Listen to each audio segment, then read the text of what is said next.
The lights in the research station flickered like dying stars. Dr. Harin Kim pressed her back against the cold metal wall and tried to breathe slowly.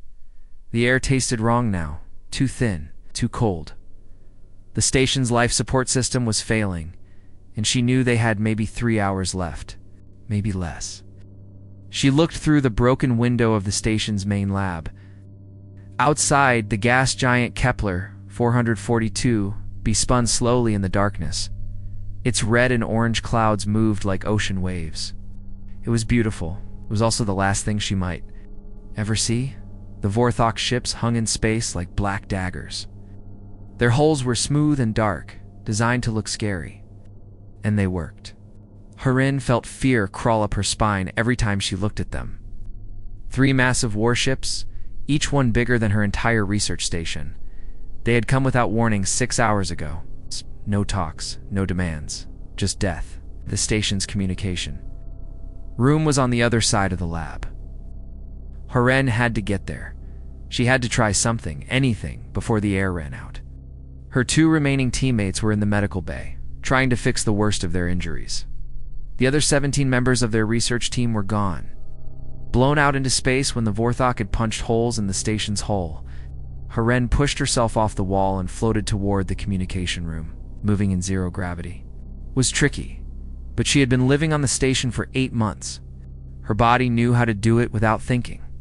The communication room was a mess. Broken screens hung from the ceiling. Wires sparked and popped, but the main console was still working. The green lights told her the emergency systems were online. She pulled herself into the operator's chair and started working. Her fingers moved quickly over the controls. First, she tried the standard galactic emergency frequency. Nothing. The Vorthok were blocking all normal communications. She tried the research network. Still nothing. Harin felt panic rising in her chest. She forced herself to stay calm. Think. Think like a scientist. What other options did she have? Then she remembered something from her academy training. The old emergency beacon. Every research station had one built into the main computer system. It was a backup from the early days of space travel when humans first started exploring beyond their solar system. Nobody used the old beacon anymore. It was too slow, too basic. The galactic communication networks were much faster and better. But maybe that was exactly what she needed. Maybe the Vorthok were not blocking the old frequencies because they did not think anyone would use them. Harin found the beacon controls buried deep in the station's computer menu. Her hands shook as she activated it. The system asked for a message. She thought for a moment, then typed SOS. Humans under attack. Kepler 442 system. Station failing. Need immediate help. Coordinates follow. She added the exact location of the station and hit send. The message would travel through space on old radio waves, the same kind humans had used hundreds of years ago. It would be slow. It might not reach anyone for days or weeks, but it was all she had. While the message traveled through space, something else was happening far away. In the central chambers of the Galactic Council, beings from dozens of different worlds were meeting. The chamber was huge, with seats arranged in perfect circles. Everything was clean and white and organized. The council members looked like they came from a children's book about aliens. Some had blue skin and too many eyes. Others looked like walking trees or floating jellyfish. They all wore the same type of clothing, simple robes that showed their rank and species. They were discussing the Vorthok problem. Councilmember Veltar, who looked like a tall insect made of silver metal, stood at the center of the chamber. His voice was calm and mechanical. The Vorthok Empire has destroyed another research station, this time in the Kepler 442 system. What species? Asked Councilmember Yathera, whose body was made of flowing water held together by an energy field. Humans, according to our records. The chamber was quiet for a moment. Then several council members made sounds that might have been laughter. If they had been human, humans. Yathera's voice rippled like water. I thought they were extinct. Not extinct, Veltar corrected. Just ... gone. They left galactic space about 50 years ago. Too violent for civilized society, too unpredictable. Another council member, this one looking like a floating brain in a glass case, spoke up. I remember them. Emotional creatures. They came from some death world full of predators and natural disasters. They never learned proper behavior. Exactly. Veltar said. The Vorthok are doing the galaxy a favor by cleaning up these pest species. Humans were always going to die out anyway. They were too aggressive, too chaotic. They could never adapt to civilized space. The council members agreed with each other. They had seen this pattern before. Species that could not follow the rules of galactic society would disappear. It was natural selection on a cosmic scale. Should we send a response team? Asked the floating brain. For humans? Veltar's laugh sounded like metal scraping against stone. The Vorthok will be done with them in a few hours. We have more important things to worry about. The council moved on to other business. Trade. Routes. Resource management. The boring but important work of running a galactic civilization. None of them noticed that Haren's message was not traveling through their networks. It was moving through older, forgotten channels. Military frequencies that had been abandoned when the galaxy became peaceful. Frequencies that the council did not monitor anymore. Frequencies that someone else was still listening to. Far away, in the cold space between star systems, something picked up Haren's signal. Something that had been waiting in the darkness for exactly this kind of message. Something that the galaxy had forgotten existed, but it had not forgotten the galaxy. Back on the dying research station, Haren finished sending her message and leaned back in her chair. She had done everything she could. Now all she could do was wait and hope that someone, somewhere, would hear her call for help. Outside the window, the Vorthok ships moved closer. Their weapons were charging for another attack. Soon, the station would be nothing but debris floating around the gas giant. But Haren's message was already traveling through space, carrying news that would change everything. The galaxy was about to remember why Earth was called a death world, why its children never learned how to give up. The message traveled through space for 3 days. It moved on old radio waves that most of the galaxy had forgotten about, past dead planets and empty space, past the edges of civilized systems where no one bothered to look anymore. Then it reached something waiting in the darkness. The human colony ship Indomitable Will drifted in the void between 2 star systems. From the outside, it looked like a giant metal city floating in space. It was 5 kilometers long and 2 kilometers wide, home to 3 million humans who had left Earth 50 years ago. Captain Jinha Park was in his quarters when the message arrived. He was a tall man with gray hair and scars on his hands from years of working with machines. His quarters were simple: a bed, a desk, some books. The walls were covered with pictures of Earth. Mountains, oceans, forests, things his children had never seen but dreamed about. The communication alert made him look up from his reports. Emergency frequency. Military channel no one had used those frequencies in decades. Jinha pressed the button to hear the message.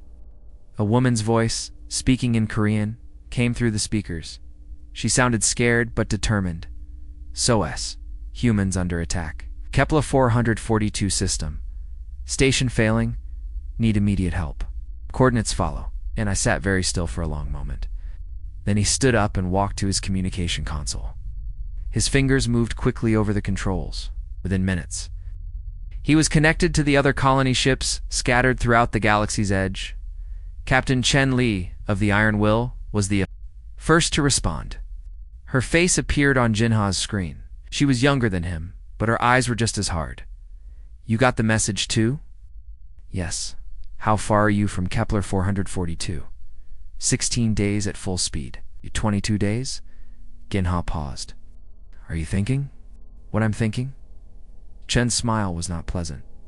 That it's time to remind the galaxy why they were afraid of us in the first place? More captains joined the conversation. Park Soon-go from the Endless Fury, Kim Minji from the Starfire, Li Donghyun from the Void Hunter.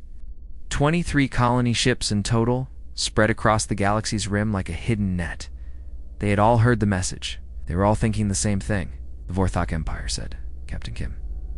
I remember them from the old reports. They To kill species they think are weak?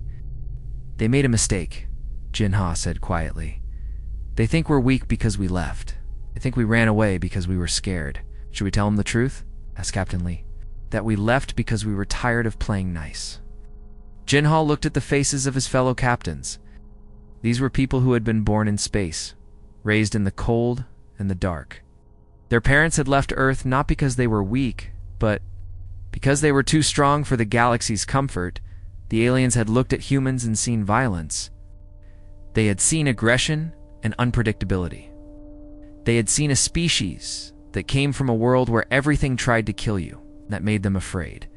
So they had asked humans to change, to become more civilized, to follow the rules, to be peaceful. Some humans had tried, but others had looked at the galaxy's soft, comfortable worlds and decided they would rather stay dangerous. Emergency protocols, Jinha said. All ships converge on Kepler 442. Maximum speed. Full military readiness. The other captains nodded. They understood. The time for hiding was over. After the communication ended, Jinha walked through the corridors of his ship. The indomitable will looked different now. Its emergency lights bathed everything in red. People moved with purpose. The ship was waking up from its long sleep. He found Chief Engineer Quan Lee in the engine room. Quan was a small man with quick hands and a sharp mind. He had been working on the ship's systems for 30 years. He knew every bolt, every wire, every circuit. How long to bring all systems online? Jinha asked. 6 hours for basic military systems. 12 hours for full war configuration. Quan looked up from his screens. Are we really doing this? What do you think? Quan smiled. It was the same smile a wolf might give before hunting. I think the galaxy forgot what we built out here in the dark. Jinha nodded. The aliens had made a critical error. They had looked at Earth and seen a death world. They had looked at humans and seen primitive barbarians.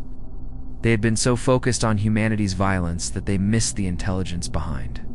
Yet humans were not just aggressive, they were adaptive. They learned, they evolved. They had spent 50 years in the cold space between stars, learning how to be something new. The colony ships were not just homes, they were weapons. One was a fortress that could move between stars. Each one carried millions of humans who had grown up knowing that the universe was trying to kill them, and they had learned to love the challenge in the weapon bays.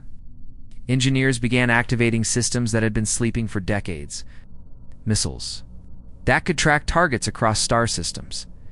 Energy cannons that could crack planets. Shields that could absorb the full power of a star. But the real weapons were not the machines. They were the people. Captain Jinha walked onto the bridge of his ship. His crew was already at their stations. These were people who had been born in space, who had learned to navigate by the stars, who thought in 3 dimensions and moved like gravity was just a suggestion. Navigation, he said. Plot a course for Kepler 442. Maximum speed. Course plotted, Captain. Engineering status report. Ow. All systems coming online. We'll be ready for combat in 11 hours. Communications. Send a message to all human settlements. Military emergency. All available ships to converge on Kepler 442. Jinha sat in his captain's chair and looked at the stars ahead. Somewhere out there, a human scientist was trapped on a dying station. She had sent out a call for help, not knowing if anyone would hear it, but the galaxy had forgotten something important. Humans never abandon their own. They might fight. Among themselves, they might argue and compete and disagree. But when one of them was in danger, they all became part of the same pack. The Vorthok Empire was about to learn what happened when you hurt a human, while their family was watching. Helm, engage engines, full speed ahead. The indomitable will began to move. Behind it, 22 other colony ships changed course and headed for the same destination. Each ship carried millions of humans who had spent their entire lives preparing. For this moment, the galaxy was about to remember why Earth was called a death world, and why its children had never learned how to lose. The message spread through the human networks like fire through dry grass. From the ice mining stations at the edge of the galaxy to the hidden manufacturing platforms in dead star systems, Humanity's children began to move. On mining station Omega-7, built inside a frozen asteroid, Station Chief Park Minzu received the emergency alert. He was a big man with thick arms from years of working in low gravity. His station normally produced rare metals for the colony ships. Now it would produce something else. All shifts. Emergency protocols, he announced over the station's speakers. We're going to war, the miners cheered. They had been waiting for this day their whole lives, 3 star systems away. Captain Lee So-young commanded a fleet of cargo ships. They looked harmless from the outside, just regular transport vessels carrying supplies between human settlements. But their cargo holds were full of weapons and soldiers, ready to be deployed at a moment's notice. Change course, she ordered. All ships, maximum speed to Kepler 442. Her fleet of 30 ships turned as one and accelerated toward the battle zone. Meanwhile, at the Kepler 442 system, the Vorthok were getting ready to finish their job. Fleet Commander Vexstar stood on the bridge of his flagship, the Death's Edge. He was 7 feet tall, with gray skin and 4 arms. His species had conquered dozens of worlds by being smarter and more ruthless than their enemies. Status report, he commanded. The human station is almost dead, reported his tactical officer. Life support will fail in 2 hours. No survivors detected, Vexstar nodded. Good. Begin final bombardment. I want nothing left but space dust. The 3 Vorthok warships moved closer to the research station. Their weapons powered up with a low humming sound. In a few minutes, Dr. Heron Kim and her remaining colleagues would be dead. But then something appeared on the Vorthok sensors. Commander, the sensor operator said, his voice worried. I'm reading unknown contacts at the edge. Of the system? Vexstar looked at the main screen. Small dots were appearing on the display. First 1, then 5, then 20. They were moving fast. Too fast for normal civilian ships? Identification? Unknown, sir. The signatures don't match any species in our database. More dots appeared. 50 ships? 100? 200? Were coming from all directions, surrounding the system like a closing net. Weapon status? Vexstar asked. All contacts are armed, sir. Heavy weapons. Military-grade shields. Vexstar felt the first touch of worry. The Vorthok had ruled this part of the galaxy for centuries. No one challenged them anymore. Most species ran away when they saw Vorthok ships. Communications send. A warning to the unknown fleet. Tell them to leave immediately or be destroyed. The communication officer tried to send the message, but instead of a reply, something else came through the speakers. Sound the Vorthok had never heard before. Human. Laughter. Then a voice spoke in perfect Vorthok language, but with an accent that made it sound dangerous. This is Captain Jinha Park of the human vessel Indomitable Will. You have attacked our people. You have made a mistake, Vexstar. His 4 eyes widened. Humans? I thought they were extinct. We got better, Jinha replied. You have 60 seconds. To surrender? After that, we start shooting. Vexstar looked at his tactical display. The human ships were still approaching. They moved in patterns that hurt his eyes to follow. No civilized species flew like that. Chaotic, unpredictable, dangerous. Sir, his tactical officer said, their approach vectors don't make sense. They're breaking every rule of space combat. They don't follow rules, Vexstar realized. He had read the old reports about humans, species from a death world where everything tried to kill you. They had learned to fight by different rules. Ships. Battle formation. Prepare for combat. The Vorthok ships moved into their standard attack pattern. It was a formation that had won 1,000 battles against 100 different species. It was perfect, tested, and proven. It was also exactly what the humans expected. Captain Jinha watched the Vorthok ships on his main screen. His bridge crew was quiet, focused. They had trained for this moment their entire lives. Tactical analysis, he said calmly. Standard Vorthok battle formation, reported his tactical officer. They're following Protocol 7 from the Galactic Military Handbook. Gin Ha smiled. Of course they are. They've been fighting civilized species for so long, they forgot how to fight savages. The human fleet spread out around the system like a pack of wolves. They didn't form neat lines or follow standard patterns. Instead, they moved like living things, adapting to the terrain and the enemy. All ships execute pattern chaos, Jinha ordered. The human ships suddenly accelerated in different directions. Some dove toward the gas giant, using its gravity to slingshot into unexpected attack angles. Others spread out wide, coming at the Vorthok from the sides. A few disappeared completely, using stealth systems that bent light around them. The Vorthok tried to track them, but their sensors couldn't keep up. The humans were moving too fast, too unpredictably. Contact in 30 seconds, Jinha's tactical officer announced. Fire when ready, Jinha said. Let's show them what happens when you mess with Earth's children. The first human ship to reach combat range was a small destroyer called the Fury. It came at the Vorthok flagship from below, where their sensors had trouble tracking. The Fury opened fire with weapons that the Vorthok had never seen before. Instead of the clean energy beams that civilized species used, these were crude, brutal weapons. Explosive missiles that could crack armor, kinetic projectiles that hit like hammers, plasma cannons that melted through shields. The Vorthok flagship shields flared and failed. Alarms screamed on the bridge.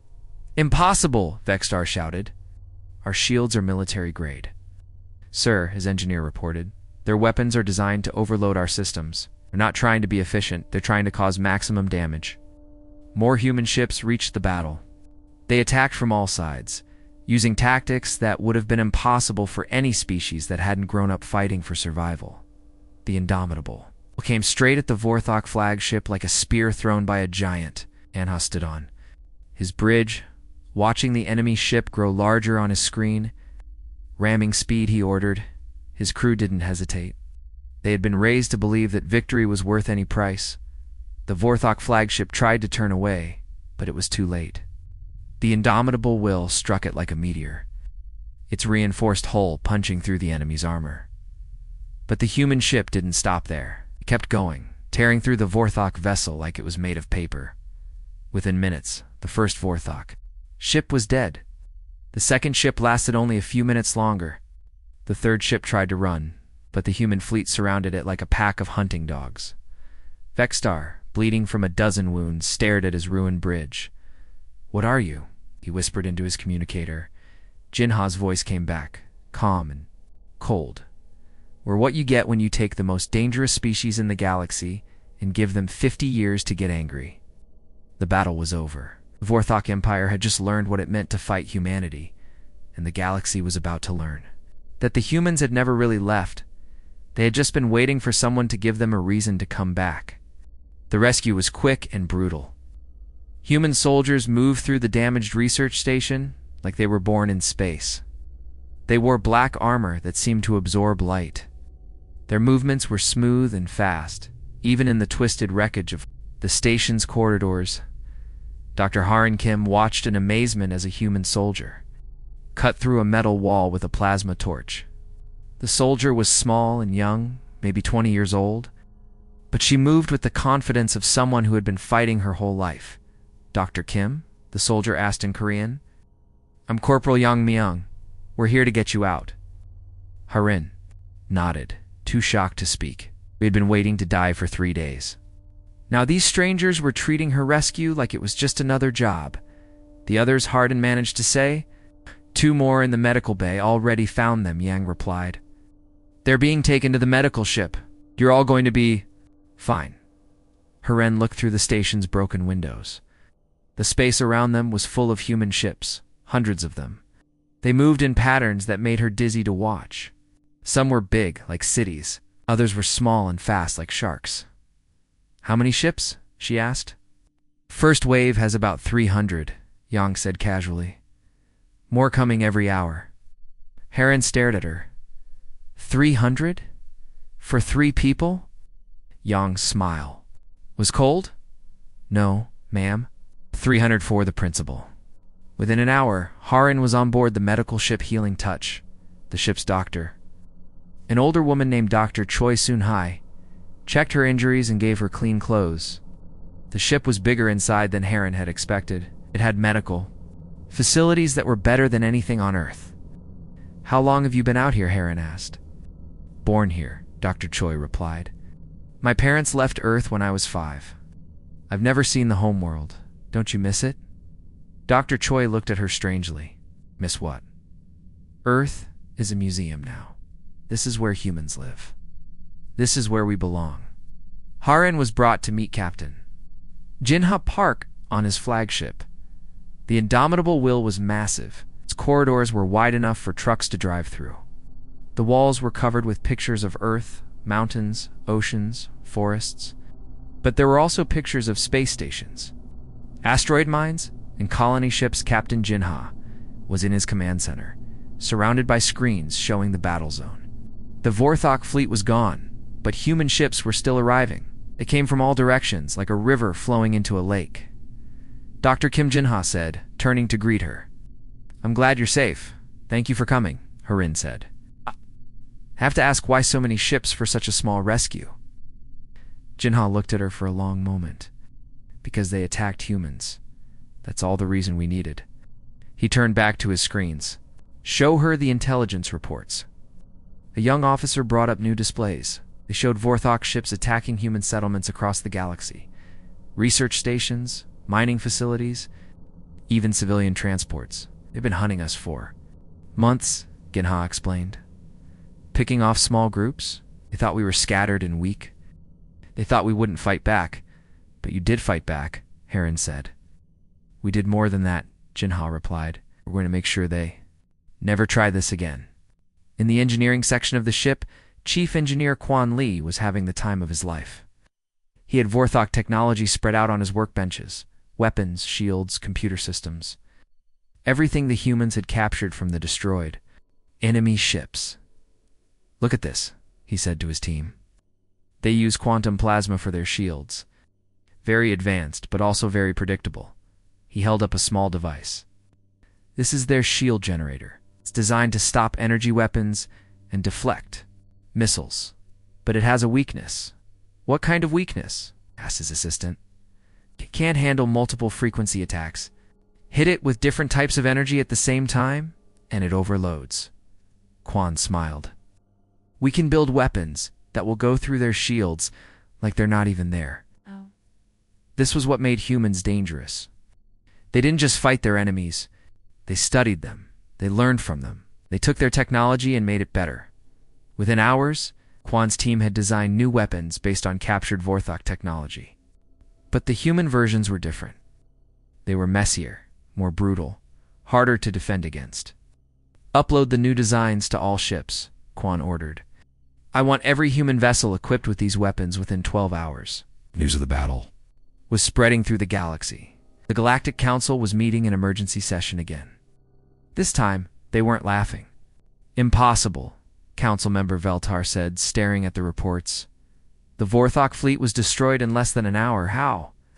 "The humans," replied Yethra, her watery form rippling with worry. "They came back, but they're supposed to be gone." "They left civilized space decades ago." "They left," agreed the floating brain creature. "But they didn't disappear. They've been building something out there in the dark." "Abubba." The council chamber was quiet except for the humming of the life support systems. The council members were starting to understand that they had made a terrible mistake.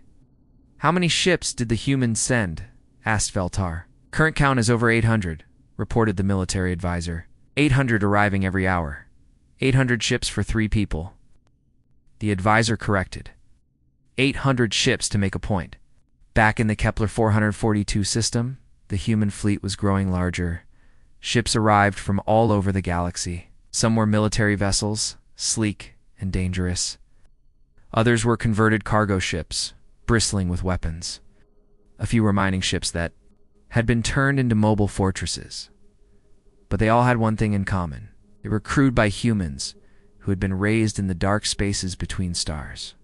Humans who had learned to fight by watching their parents work in zero gravity and dangerous environments. Captain Jinha stood in his observation deck, watching the fleet assemble. Each ship that arrived made him feel more proud and more angry. At the same time, sir, his communication officer called. "We're getting reports from other systems. The Vorthok are retreating from human settlements everywhere." "Good," Jinha said. "But not good enough." He walked to the main communication console and opened a channel to the entire fleet. His voice was calm and cold when he spoke. "All ships, this is Captain Ginha Park. You all know why we're here. The Vorthok Empire thought they could hunt us like animals. They thought we were weak because we chose to leave their civilized space." Paused, looking out at the hundreds of ships floating in space. "They were wrong. We didn't leave because we were weak. Left because we were too strong. We left because we knew that someday we would need to be what we really are." Another pause. The entire fleet was listening. "Today we remind the galaxy what happens when you threaten the children of Earth. Today we show them that humans never really left. We were just waiting for someone to give us a reason to come home." The fleet began to move. Not toward Earth, but toward the Vorthok Empire's home systems. The galaxy was about to learn that humanity's greatest strength was not their technology or their numbers.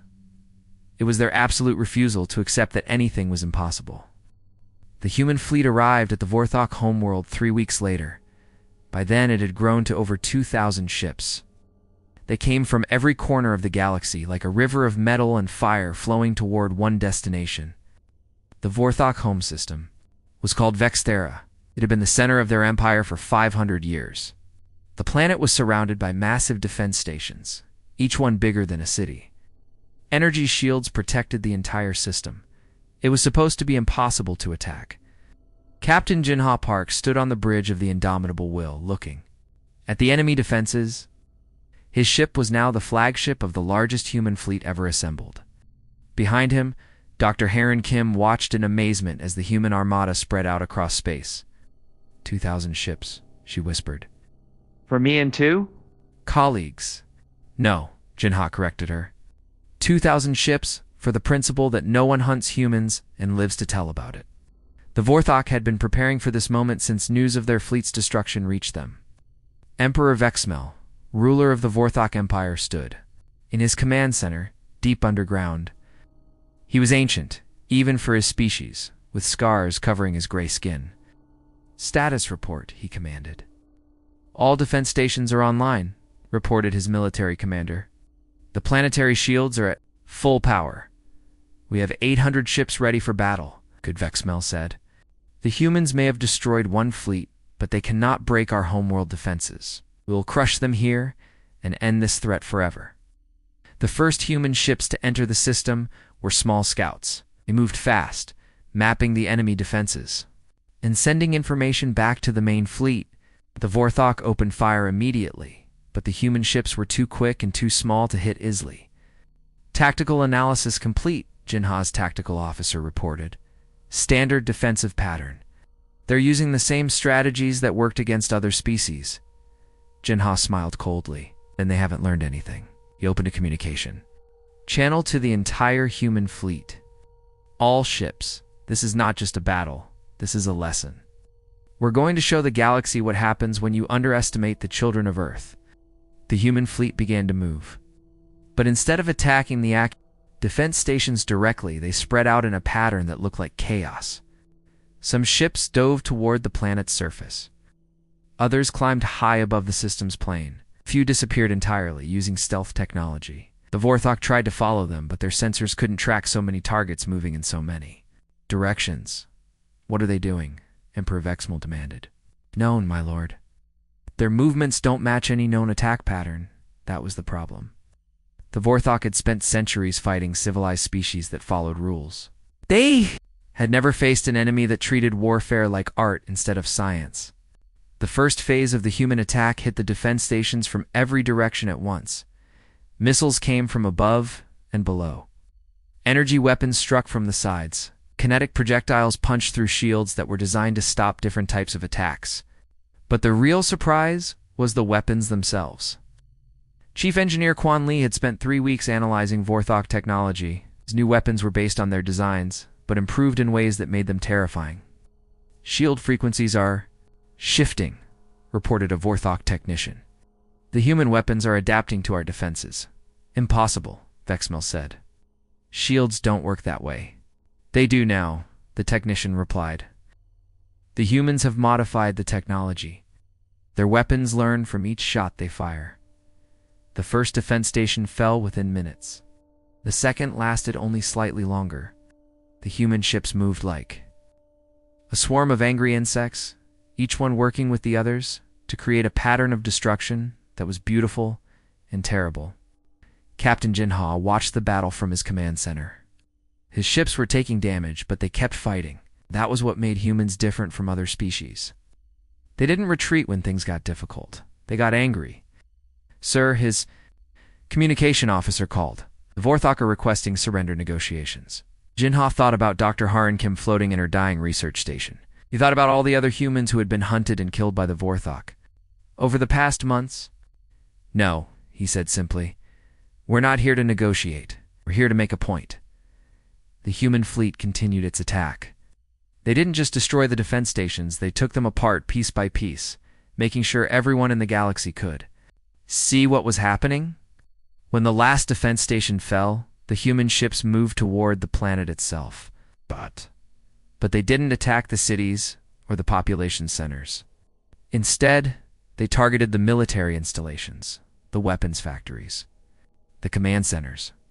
Emperor Vexmil watched from his bunker as his empire's military power was systematically destroyed. How is this possible? He asked. They're just one species. We rule dozens of worlds. They're not just one species, his advisor replied. They're a species that spent 50 years preparing for this moment. The battle lasted 6 hours. When it was over, the Vorthok Empire's military was broken. Their fleets were destroyed, their weapons were gone, their ability to threaten anyone was finished. But the humans weren't done yet. Captain Jinha opened a communication channel to the entire galaxy. His message was broadcast on every frequency, translated into every language, sent to every world where intelligent life existed. This is Captain Jinha Park of the human fleet, he said. Ow. The Vorthok Empire thought they could hunt us like animals. It thought we were weak because we chose to leave your civilized space. He paused, looking directly into the camera. They were wrong. We didn't leave because we were weak. We left because we were too dangerous for your comfort. We left because we knew that someday we would need to be what we really are. Another pause. The entire galaxy was listening. Let this be a lesson to everyone. Humans are not extinct. We are not gone. We are not weak. We are the children of a world that tried to kill us every day, and we loved it for making us stronger. Dr. Haran Kim stepped forward to stand beside Jinha. She had asked to be part of this moment. I am Dr. Haran Kim, she said. 3 weeks ago, I sent a distress signal from a dying research station. I didn't know if anyone would hear it. I didn't know if anyone would come. She looked at the camera with tears in her eyes. But they came. All of them. 2,000 ships for 3 people. Not because we were important, but because we were human. And humans never abandon their own. The message ended, but its impact would last forever. The galaxy had learned that humanity's greatest weapon wasn't their technology or their numbers. It was their absolute refusal to accept that anything was impossible. In the days that followed, the Galactic Council met in emergency session. They offered humanity a place in galactic government. They offered trade agreements, territory, resources. Captain Jinha's response was simple. We already have everything we need. We have each other. We have our ships. We have our determination. Keep your offers. We'll keep our freedom. The human fleet began to disperse, returning to their homes in the dark spaces between stars. But they left behind monitoring stations, early warning systems, and the promise that they would return if needed. The galaxy would never again make the mistake of underestimating the Deathworlders. They had learned that humanity's greatest strength was not their ability to fight, it was their absolute refusal to give up. And in the deep space between stars, more colony ships continued their patient journey through the void, carrying the children of Earth to places where the galaxy hadn't, yet learned to fear the sound of human laughter in the dark. The age of human isolation was over. The age of human dominance had begun.